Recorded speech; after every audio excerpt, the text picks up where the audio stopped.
हामीले सबैजनालाई यस निर्वाचनमा आबद्ध आफ्नो जिम्मेवारी निर्वाह गर्नुभएको उम्मेदवारदेखि लिएर अभियन्तादेखि लिएर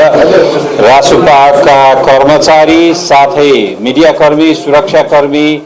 र निर्वाचन आयोगदेखि हालको वर्तमान सरकारसम्म सबैजनालाई आफ्नो जिम्मेवारीपूर्वक निर्वाह गर्नुभएकोमा धन्यवाद ज्ञापन गर्यौं पार्टीको तर्फबाट। साथै यस क्रममा निर्वाचन अभियानमा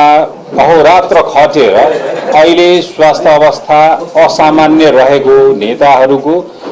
स्वास्थ्य लाभको कामना गर्यौं र पहिलो एजेन्डामा हामीले निर्वाचन आयोगलाई आज नै तोकिएको समय सीमाभित्र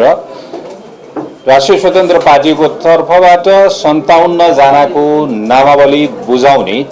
निर्णय गर्यौं, जस अन्तर्गत खस आर्य 17 जना,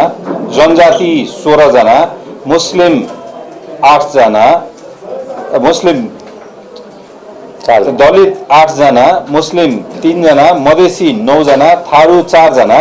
गरी 57 जना र यसमा विधिले माग गरे बमोजिम 48 जना महिला र 9 जना पुरुष रहनुभएको छ। यो बुझाउने निर्णय गर्यौं र राष्ट्रिय स्वतन्त्र पार्टीको केन्द्रीय सचिवालयले जिम्मेवारी